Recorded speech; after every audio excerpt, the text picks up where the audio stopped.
درج ذیل حروف کی ترتیب درست کر کے الفاظ بنائیے۔ کاف، دال بڑی یہ، عین چھوٹی یہ۔ تو جب آپ نے اس کو درست کرنا ہے تو یہ لفظ بنے گا عقیدے۔ الف، واو، میم، تے، سین، الف۔ تو جب اس کو درست کریں گے، اس کو ترتیب دیں گے تو یہ بنے گا لفظ مسافات۔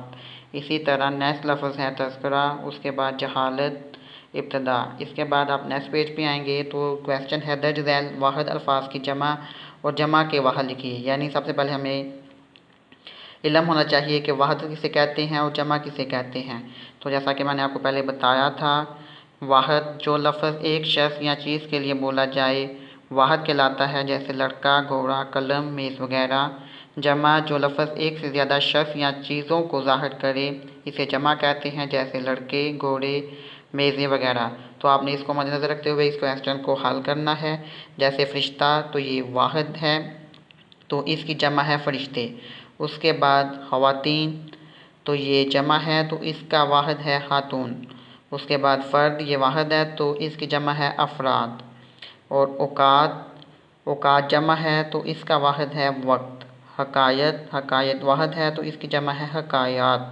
محلوقات جمع ہے تو اس کا واحد ہے محلوق۔ اسی طرح یہ کویسچن مکمل ہو جائے گا۔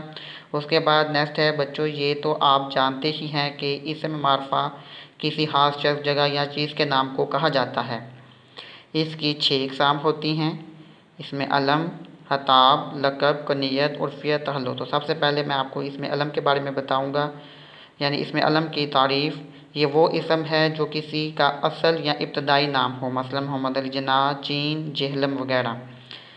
نیکسٹ خطاب، یہ وہ نام ہے جو کسی فرد کو حکومت کی طرف سے بہترین خدمات کے صلے میں دیا جاتا ہے، مثلا نشان حیدر، ہلال امتیاز، سر وغیرہ۔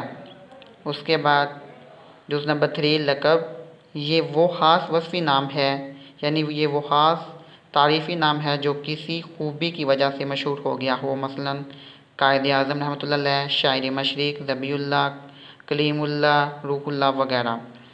اس کے بعد کنیت، یہ نسبتی نام کی حیثیت سے اصل نام کی جگہ استعمال ہوتا ہے، مثلا ابو ایوب رضی اللہ تعالیٰ عنہ، ابن آدم، ابو ہریرہ رضی اللہ تعالیٰ عنہ وغیرہ۔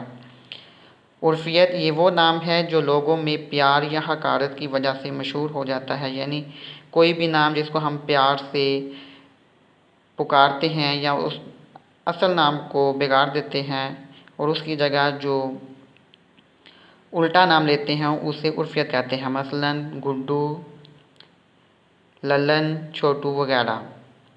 تخلص، یہ وہ نام ہے جو شاعر نظموں میں اپنے اصل نام کی جگہ استعمال کرتے ہیں، مثلا حسرت۔ تو تخلص کی علامت یہ جو آپ اوپر دیکھ رہے ہیں حافظین، یہ جس لفظ کے اوپر یہ علامت ہوگی تو وہ شاعر کا تخلص ہوگا، مثلا حسرت، درد، غالب وغیرہ۔ مندرجہ ذیل الفاظ کے سامنے اس میں معرفہ کی اقسام لکھیے۔ تو یہ ایکسرسائز آپ نے حل کرنی ہے۔ جیسے خلیل اللہ، تو خلیل اللہ کیا ہے؟ لقب۔ جوش، تو اس کے اوپر تخلص کی علامت ہے تو آپ نے اس کے آگے تخلص لکھنا ہے۔ چھٹن، عرفیت۔ سر سید، خطاب۔ ابو قاسم، کنیت۔ حضرت ابوبکر رضی اللہ تعالیٰ عنہ، کنیت۔ سیف اللہ، لقب۔ مادر ملت، خطاب یا لقب۔ ببلو، عرفیت۔ میر، تخلص۔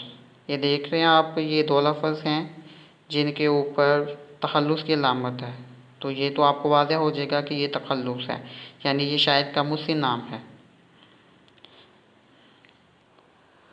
تو آپ سب بچوں نے ان تمام ڈیفینیشن کو اچھے طریقے سے، یعنی ان تمام ڈیفینیشن کو ایگزامپل کے ساتھ اچھے طریقے سے یاد بھی کرنا ہے اور اس کو لکھنا بھی ہے، اور بعد میں یاد کرنے کے بعد پھر اس ایکسرسائز کو حل کرنا ہے۔ میں آپ کو اس کے ریلیٹڈ ورک شیٹ دوں گا ٹیسٹ کی صورت میں، تو وہ آپ نے حل کر کے مجھے سینڈ بھی کرنی ہے۔